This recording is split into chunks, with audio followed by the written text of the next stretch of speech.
Cool9229 here, another Topic of the Week video, and it has been a while. I haven't really been uploading lately, and that's mainly because I haven't really been getting topics in. I've kind of run low on them, and I definitely need more to do more topic videos.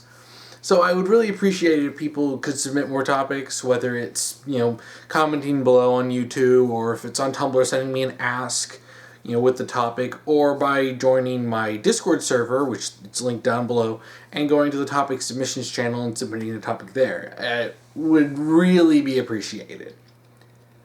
Now, with that out of the way, let's get on with the topic. So, I decided to do something that I hadn't actually done before on this channel, and talk about rewriting Legend of Korra.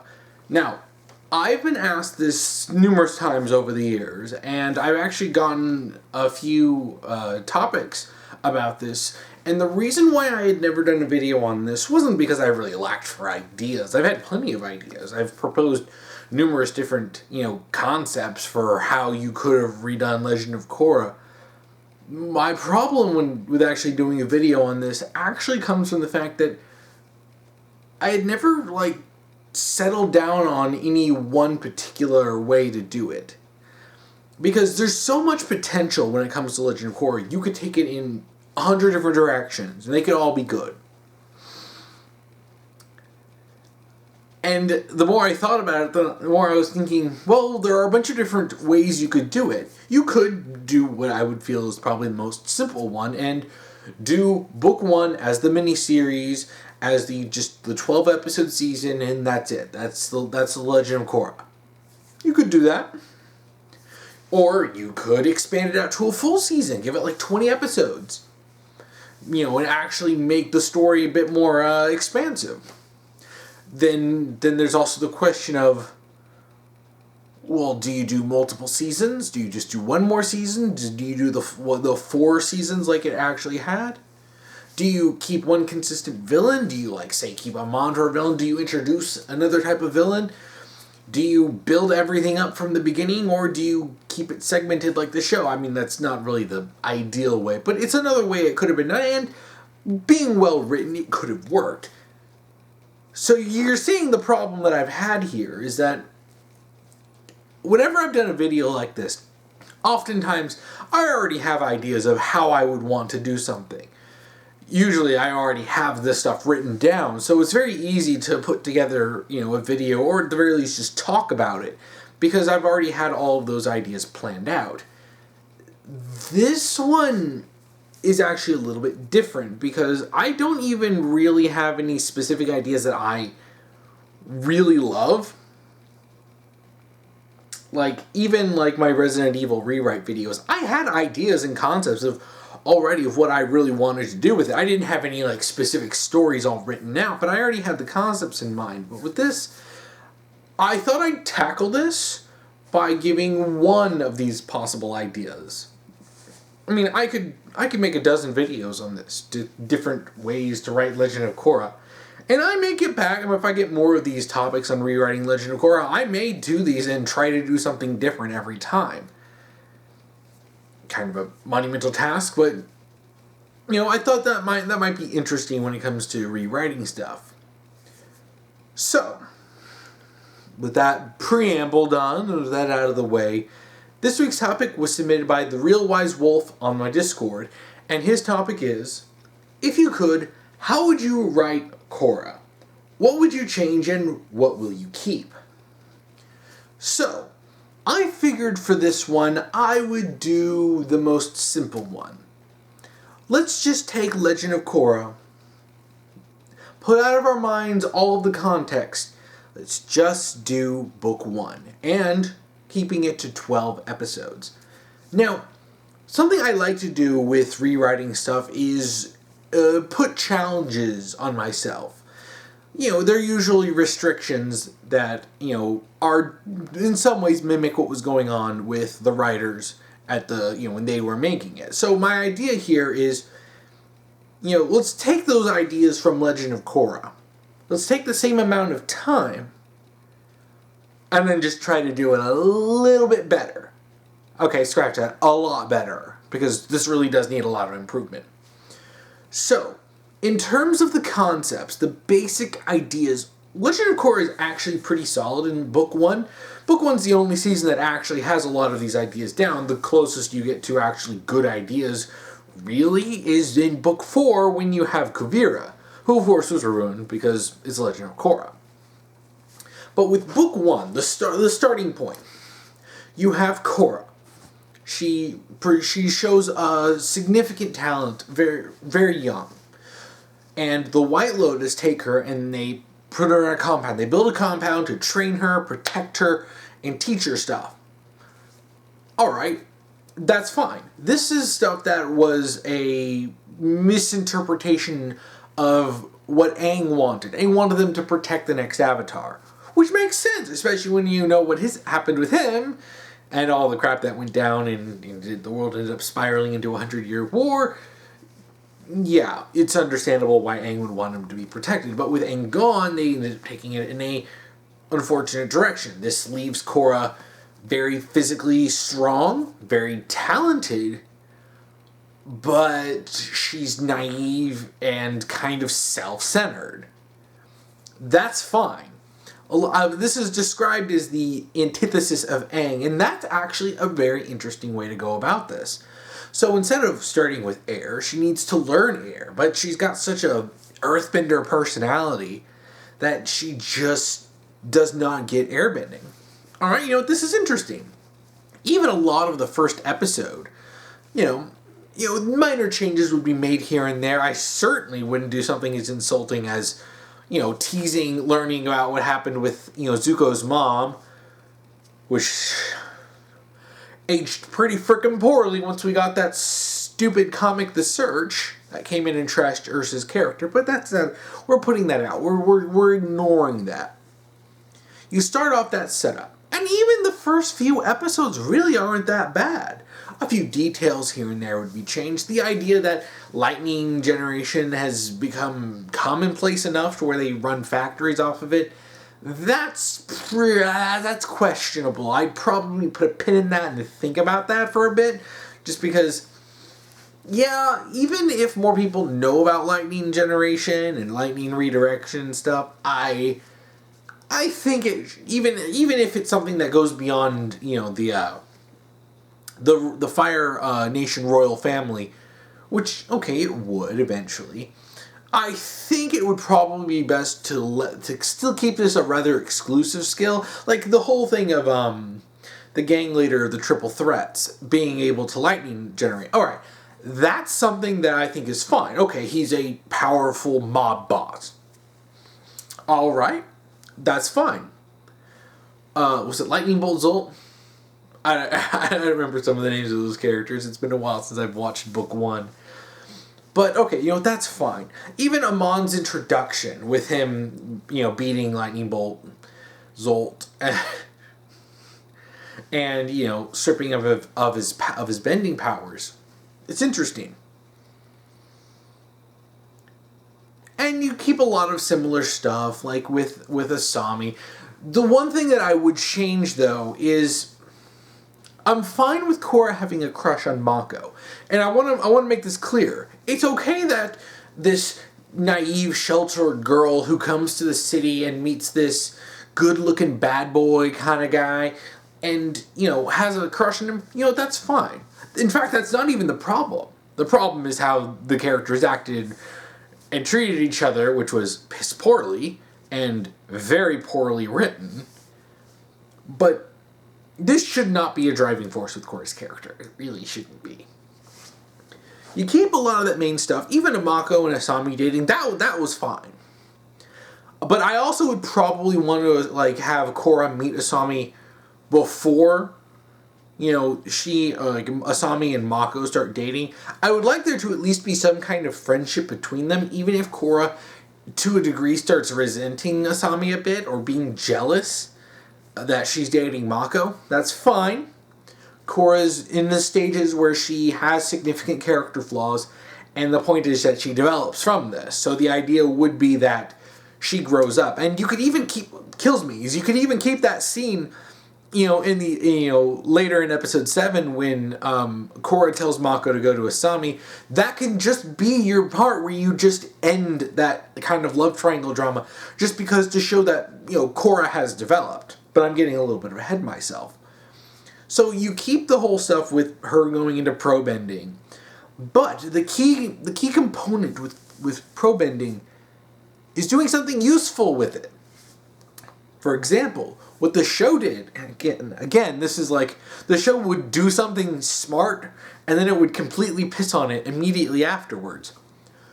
Korra has trouble learning airbending, but when she was in the probe ending ring, when she was actually doing stuff, she managed to figure out how to apply what she had learned in airbending to probe ending. Alright, we now have our setup for this arc.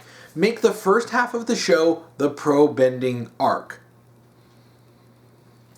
I've seen a lot of people say that probe bending was useless. Probe bending was useless, and it was just there to fill out time. But the problem isn't that probe bending exists. The problem is that it was underutilized. So what I propose is that you take the probe bending part of that story, make that a focus of the arc with some stuff underlying, with Amon and building up the stuff. I mean, I like some of the ideas, like, Korla, the council dude, the one who ends up going crazy. I can see his face, but I almost said Tonrak, but that's not Tonrak. That's Korra's dad. But you can still keep the stuff with him, like, trying to, like, get Korra to his side, him, like, recruiting her to, like, a task force. You can still keep a lot of that stuff, keep the political intrigue and stuff building, but, the main focus is on the probe bending, but this is being used as a tool by Tenzin to help Korra learn airbending. So you start a bit of a pattern in that you would have Korra learn something probe bending. Then she would be in her training and in matches, she would be using this and applying what she has learned to probe bending, and this helps her develop her skills. So by halfway through the season, she's starting to make progress. She hasn't, like, mastered airbending, but she's starting to make progress in this, to the point where she can start doing airbending. Because, even in Avatar The Last Airbender, while there was a focus of Aang learning the elements for each season, water, earth, and fire, it wasn't like Aang, would just randomly get it. I mean, Aang could usually do it, but he couldn't do it to any degree of, control or anything, like when he tried doing firebending early on and burned Katara's hands. But, he would be able to do it, and then he would, get better at with time. So just do that with Korra. While the season is about her learning air, the main conflict, much like the main conflicts in Avatar: The Last Airbender, isn't strictly revolving around her learning airbending. And just pulling it out of her butt at the end of the season is really stupid. Just have her learn it. It's simple. You would think that this is simple stuff, but apparently for Bryke it's not.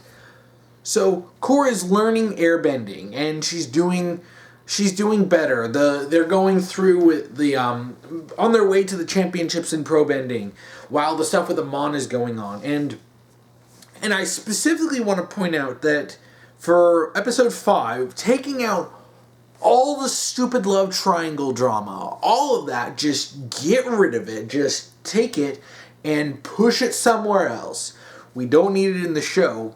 This is actually an idea that I've had for a long while, and in any rewrite, I would probably keep this. Let's take an episode and just, especially after some of the more, some serious stuff, like the stuff that happens in the Revelation and Voice in the Night, those are actually some pretty serious stuff. So pulling things back a little bit and having some more lighthearted probe-ending stuff, I think that's actually fine. That's not a bad idea. You keep the probe-ending stuff and you have her starting to make, more progress. But then you take the episode 5 and you use this to expand on the characters. give us some flashbacks. And I'm thinking something more along the lines of the Tales of Ba Sing Se, where you have several shorter stories, each focused on like a different, member of the cast. So specifically, you would see, you would have a flashback with Bolin, a flashback with Mako, a flashback with Asami.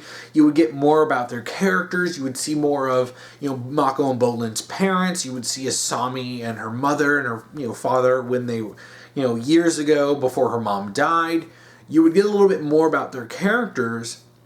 And that would help you get a little bit, because if we're only dealing with 12 episodes, then you don't particularly have a whole lot of time to get around to this.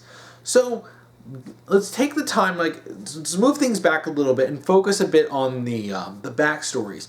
And even then, you can still dive into some more backstories with, Lin and Tenzin, who I would like to say are not exes. Lin is happily married to a guy and she's got her own kids. And then, Tenzin is happily married to Pema, and there's no stupid love triangle drama with them just to justify Makora. None of that. You just have them be childhood friends. Simple. You can see more of Aang with this flashback with this. Of, when they were kids, and you get to see a little bit of them. It's just something simple. I don't have any particularly, clear idea on them. But, just something that would give these characters a little bit more. Because that's kind of one of the biggest problems that Legend of Korra in Book 1 had. Is that we're introduced to these characters. We like these characters. But then not a whole lot is actually done with them. And let's actually delve into their backstories a little bit. Because I like these ideas that they propose. And then they do nothing with it. And then, of course, without the love triangle drama, we don't have any of the Makora nonsense. We don't have anything of Mako and Korra, making out in front of Bolin. None of that. That's all gone. It's all gone. And a bunch of problems with the season just evaporate. So then, once you move from that episode, then we go into the finale of the probe-ending arc, and we start having the finale of the of the Korra, Bolin, and Mako going up against the douchey McDoucheface. I forgot what his name. Tano. See, I do remember some of this stuff. But they go up against him, and it can play out similarly to the show. It's like, this kills me. You have some stuff that's good, so you can just keep that stuff. When they attack, and, they destroy the probe-ending ring, and Amon's being Amon, and, and then you move towards, the whole reveal that Hiroshi is an equalist, and that's fine. Asami's dad being an equalist, and that scene where she's he's offering her a chance to join the equalists, and it looks like she might, but then she turns on him. Beautiful. I love that scene. I still love that scene. People who say I can't say anything nice about Legend of Korra. Ha! I can. But it's like, and then after this, the idea that Korra specifically at this point gives up the idea of being with Mako. That's pushed. That's done. She has grown as a character, and now we can move on to other different aspects of her character. And the idea is that throughout the show, throughout the season, she's starting to slowly but surely mature a little bit. At first, she doesn't want to listen to... She begs Tenzin to train her, but then doesn't want to actually listen to him. Ends up listening to him, but he also backs up a little bit on his strictness and understands that Korra would need more specialized training, something that's more fit to her, like actually giving her like a tactile things that she can do to, learn. She's a hands-on learner. It's very clear she's a hands-on learner. And I'm actually very similar. So I like the idea of them trying to figure out how to teach her properly. Stuff that, jives with her and jives with him. then she starts maturing a little bit. And then even in, The Voice in the Night, when her overconfidence and boasting gets her in trouble, and Amon has her in his grips and he lets her go just so he doesn't turn her into a martyr. Ooh, good stuff. And then her opening up to Tenzin means that she's now letting down that wall. She's dropping her mask of, of arrogance, because it really was just a way to, cover up the fact that she was terrified of Amon. All right, and we're slowly building up. And then, and honestly, I would even still keep the Bora date from episode 5. You can still keep stuff like that. I would still keep that. I absolutely love that. Nothing needs to come of it. We have Mako and Asami. We don't need Bolin and Korra to instantly hook up. That can happen slower but surely, because you have those two pairings and they don't step on anyone's toes and they work really well next to each other. Shocker. But after that's done, you move into the thing where Council McDoucheface guy is starting to do, his crazy stuff. Everything starts going to hell. And, and then ultimately Amon would do his, big takeover of the city. Again, I haven't fleshed all these ideas out, but you can still follow the general plot of book 1.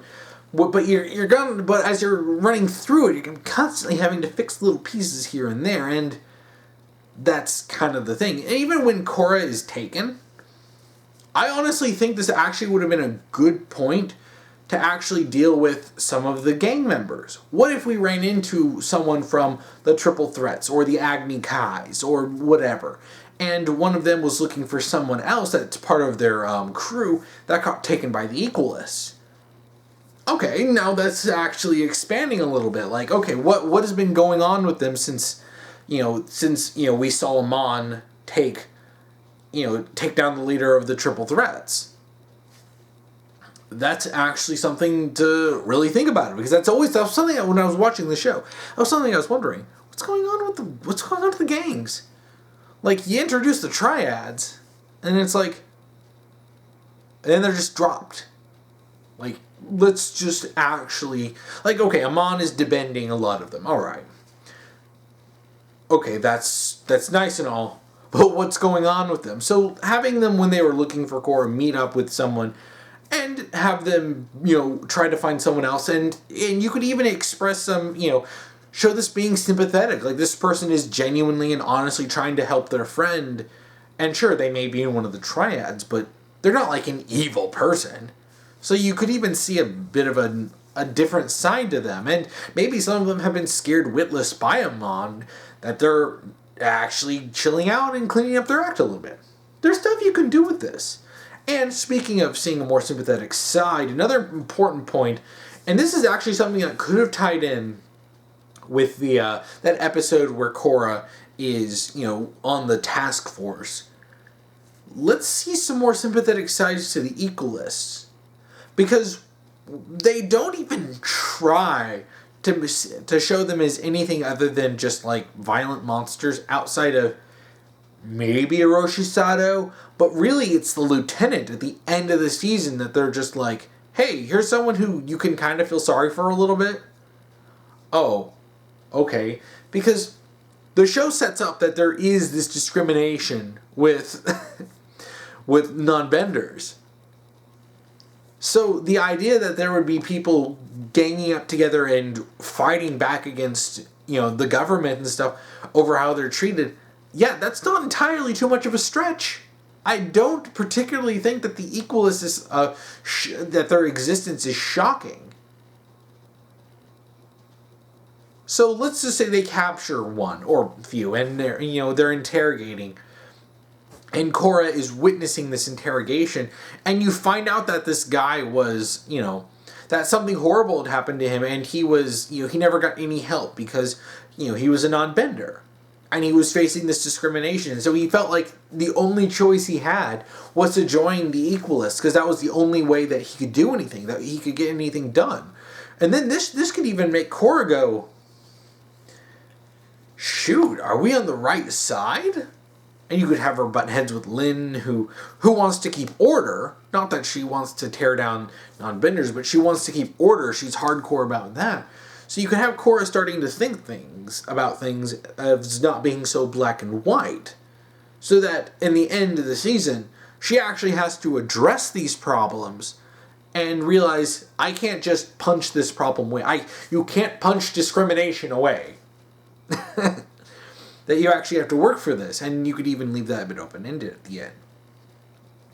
But, actually diving into the end where you start finding out about Amon. Amon's backstory is a big change, because when I first was watching the show, I thought that Amon had energy bending. Now, there is a criticism of Avatar: The Last Airbender that the energy bending kind of comes out of nowhere. It kind of does. The rest of the show is written so well that a little bit of a contrivance at the end doesn't ruin it. But I think this actually could have been an interesting way to address that by giving the enemy of, book one, or at least in this idea, the enemy of Legend of Korra, energy bending. And he's now using this on benders. He's taking away their bending abilities. Well, shoot. Now, Korra, who lacks the spirituality, is going up against a spiritual, fighter that can take away her bending, something that she values immensely. Well, shoot. That's terrifying. That's especially terrifying for Korra, because her bending, her, insane abilities as the Avatar, she builds her image, her ego off of that. So without that, shoot, what does she do? So having the new Avatar face this is actually a way to, maybe it's done after the fact, but it's a way to address some of these ideas of, sure, energy bending may have come out, but now that we've established energy bending exists, what happens if the Avatar has to fight someone like that? It's an interesting concept. And Amon showing himself to be a sympathetic and, very spiritual, antagonist. It's the perfect foil for Korra to go up against. But then you start diving into his backstory. You find out that Amon was actually an air acolyte. He was an air acolyte working on the island. He knew Tenzin, and he knew Pema, because Pema is his sister. In fact, I would strew little details of Pema having a brother and him disappearing, and he was way years ago he was attacked by a firebender, scarring his face. I would actually have that whole backstory be completely true, because the idea that Amon would basically give his actual backstory, sparing a few details like his actual name and the fact that he was an air acolyte, just to hide his identity. You could actually really work with that. The idea that Korra thinks that she can expose Amon, but then he's just like, nah, I told you my backstory. And then Korra would be like, crap. I actually like that reveal in the show when she's trying to call him out and he pulls the mask off. And he's got the charred face. It's just like, no, that was actually pretty good. I just wish they committed to that. But you can actually have this conflict with him and Pema, where now he's going after the airbenders, and this is something where he has to go through his own sister and go after their children, his nieces and nephews, to go after his brother-in-law. But then, that's actually interesting. If you could actually have him be, a little bit conflicted about that, but still wanting to get rid of bending. Goldmine of interesting emotional drama. And it's certainly a lot more interesting than him being the brother of, douchey McDraconian laws. Because that whole backstory was so dumb. But anyway, him being spiritual, and him showing great resentment, and even resentment because at the time, the Avatar wasn't around. People knew that, oh, well, new Avatar is going to show up eventually, but new Avatar's not doing anything. You could have it be where after Amon was scarred and he got no justice, no one did anything for him, the police, they couldn't find the suspect, so he was feeling like no one had done anything. So he started getting a little bit crazy. He started, banding together with other people who were also feeling like they were, looked down on and treated badly because they were non-benders. And he starts forming what would become the Equalists. But along, this path that he's following in being spiritual, he ends up meeting with Ko the Face Stealer. Ko the Face Stealer, being the massive dick he is looking for a reason to go after the Avatar. He doesn't like the Avatar. And seeing Korra as the Avatar, not even as her own person, he couldn't just go out into the real world and do something. But with the spiritual guy who could go into the spirit world, what if he just gave him energy bending? Much like how the lion turtle gifted energy bending to Aang. What if, the villain was then given energy bending? And so then that explains it. That explains how we got energy bending. And it also ties back into Ko. Because that was a plot thread that was never really brought up again. Because he never saw Ko again. I'd like to bring him back and actually have him be kind of a bit of a puppet master in the background. He wasn't orchestrating everything, but he was the one who set things in motion for Amon to become Amon as he is, for the Equalists to exist as they are, and for things to spiral out of control as they did. So then you have Korra fighting Amon, and you have her actually having to, she can fight him, and I would even keep the part where he starts taking away her bending, but he's stopped before he does all of it. So then, much like in the show, Korra is only left with airbending.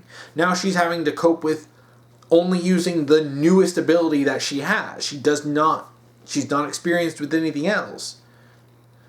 With any of the other airbending abilities, she lacks all of the stuff that she's the strongest with. And then is this point that Korra realizes that she has to tackle this from a more diplomatic standpoint. Where Korra does have to fight and beat Amon, but then she realizes, I stopped Amon, but the problems, the reason why Amon gained so much power and support, that doesn't just go away. So now Korra is left with, at the end of the last episode, she's left with, only airbending. She's trying to clean up the problem and trying to enact, societal reform to, make sure that the problems that happened with non-benders, that's addressed. So Korra, having, experienced things in the city and had her worldview broadened, she now applies what she has learned to help those people, to actually do good, to fulfill her job as the Avatar, not just kicking people's butts, but actually doing good to help people to bring balance back to the world, even if it's on a smaller scale of being a city. She has to start somewhere. And, now she's even trying to, help Amon, because he's obviously someone who, he's not an evil person, but it's very clear that, he's someone who does need help. And by actually tying in Pema to Amon, you actually make Pema feel a little bit more involved. So she's not just there to be the mother of new airbenders. It actually makes her feel a little bit more involved in the plot. Because her only real contribution to the plot in the show was instigating the love triangle. Pema, why? Man, I like Pema, but I like this idea to tie her in more to the plot and to give Amon a little bit more depth. Because then this actually ties better of you're related, your sister, your family. You know, they're airbenders. So it's just something I feel is a little bit more interesting. And then Korra is now thinking, oh crap, like this is the stuff from the past. Is now she has to be more mindful that there's stuff that had happened in the past with other avatars that could come back to bite her in the butt. And at this point, Korra having developed, this is when she can start actually communing properly with her, her past lives, specifically Aang. And then Aang would help her. Now Aang would start giving her some advice because he's like, okay, now that I can talk to you properly. I mean, I like the idea that he was like trying to send her, information or trying to help her before with like, but it wasn't like super clear. I mean, I like those ideas. It's just proper and not properly handled. But now that he's talking to her, he would try to help her now.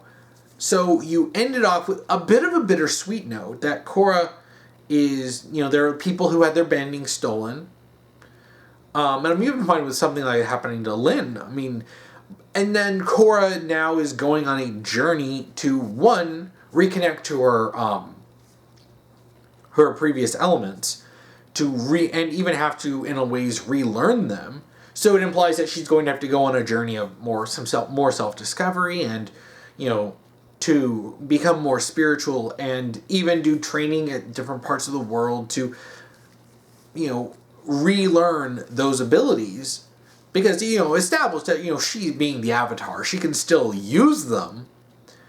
It's just right now that ability is locked for her. So she has to do this now with Aang as her guide. And then you sort of leave off that as a bit of a not really a cliffhanger, but it's more of the story goes on, but you don't need to dive into that. And at that point, you could even do an OVA or whatever, of Korra, doing her training to say that she will do that, she will learn it, and she wants to eventually learn, energy bending, so that she herself can go back and fix and give those people back their bending. So you have some goal there. Then you could feasibly continue the story, but you can end it there as kind of a bittersweet note where they did suffer some losses. Korra did suffer losses significantly and stuff that hit her personally. But then it's leaving off with Aang being able to say, I can help you, and we can talk with the other avatars to figure out how to solve this. I mean, because if Aang was here, he could just use energy bending. And I like the idea that, I do like the idea that in the flashback, they actually show him using energy bending to take away someone's bending. The context was stupid, but the idea was neat. Because you're applying now that he has energy bending, he can do this. But you leave it off with that part, and maybe some other, the other characters want to do some things. I mean, I like the idea that Bolin wants to join the metal bending police, so he starts shaping up a little bit more, and Asami and Mako would do their own stuff. And again, I don't actually have everything written out for this. These are just a lot of ideas that I was thinking of for a more simple rewrite, in that I'm just taking a lot of the concepts from, book one, and I'm scrubbing out the really crappy stuff, polishing the stuff that is good, and then filling out the rest with something better.